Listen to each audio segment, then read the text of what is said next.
Lindas mamães, neste segundo vídeo sobre cicatrização, nós vamos falar de uma coisa que é pouco falada e se você parar para pensar, realmente faz sentido. Quando você tem uma incisão na pele, existe uma cicatrização que todos nós vemos. Mas quando a cirurgia acontece debaixo da pele, existe uma cicatrização que ninguém vê. Geralmente estamos falando de lipoaspiração. Por quê? Como que funciona a lipoaspiração? Aqui está a pele, aqui está a gordura, e aqui está o músculo. O que nós fazemos na lipoaspiração? Fazemos uns pequenos furinhos, que são os que você vê em alguns locais da pele, do corpo.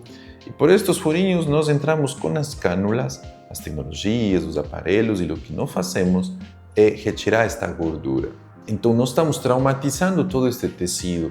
Aqui vamos a, invariavelmente, lesar algum vaso sanguíneo, vamos a destruir algum tecido que está aqui no meio, vamos tirar gordura, fragmentos de gordura vão ficar, enfim. De tal forma que no dia seguinte você terá o músculo, um espaço oco aqui onde estava a gordura e a pele do mesmo tamanho que ontem. Porém, já não existe aqui um conteúdo estruturado como ele era. Então, o que acontece nos primeiros dias de uma lipoaspiração? O primeiro que acontece é que a gente tem que entender como que o corpo humano funciona.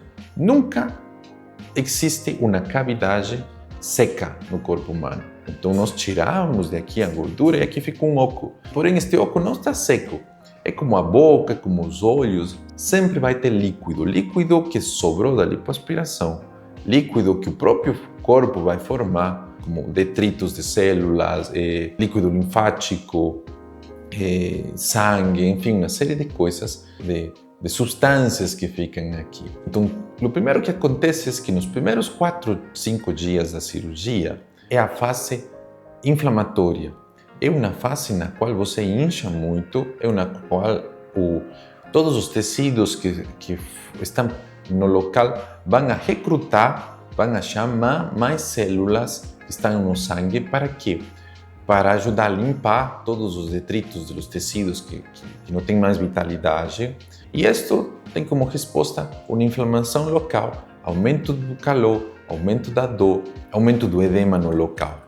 Os primeiros 4, 5 dias existe isto daqui, onde o corpo está pensando o que fazer com os líquidos que estão aí, o que aconteceu, ele está tentando entender e está em um trabalho árduo para limpar literalmente toda esta região, preparando para uma cicatrização. Então essa fase se chama inflamatória e está definida do 1º ao 5º dia em média. Logo depois desta fase inflamatória, vem uma fase proliferativa. O que é esse proliferativa? Quer dizer que o organismo, o corpo, sabendo que foi machucado, ele vai começar a criar tecido, chamar células que vão a produzir tecidos novos e entre elas vão a produzir colágeno, que é o principal componente de uma cicatriz. Neste momento, novo tecido vai se formar. Aquelas fibroses, aquele tipo de coisas vão estar nesta fase de cicatrização. Tudo aqui, os novos tecidos, eles são muito friáveis, sim, eles são muito molinhos, muito delicados. É como se fosse uma gelatina, é como se fosse uma manteiga, tá? Então, assim, é facilmente manipulável com massagens, é tranquilo. Então, se está se formando fibroses, dá para controlar. Se tem alguma marca, alguma coisa ficando, dá para modelar, é como se fosse uma massinha. Depois disto, vem a terceira fase deste tipo de cicatriz, que se chama maturação. O que acontece nesta fase? Que todos os seus tecidos, toda esta gelatina que está debaixo da pele, ela vai sendo substituída aos poucos por tecidos mais firmes, tecidos mais resistentes, por outro tipo de colágeno, chamado colágeno tipo 2. Novas fibras, septais e esse tipo de tecidos vão se construindo para que este local volte a ter uma firmeza, volte a ter umas estruturas nesse local. É aqui onde temos que ter muito cuidado, porque fibroses podem se perpetuar, então o acompanhamento ele tem que ser adequado. Depois do 3º mês, isso daqui continua, esta fase de maturação continua algo chamado maturação tardia. Isso daqui vai ter 1 ano, onde ainda você vai sentir mudanças nas medidas, mudanças nos diâmetros, assim, no inchaço, às vezes nas dormências, na dor. Por quê? Porque o tecido gorduroso ele demora muito em cicatrizar e demora muito em desinchar até deixar um resultado definitivo. Então, qual é a grande sacada nesta cicatrização? Os cuidados.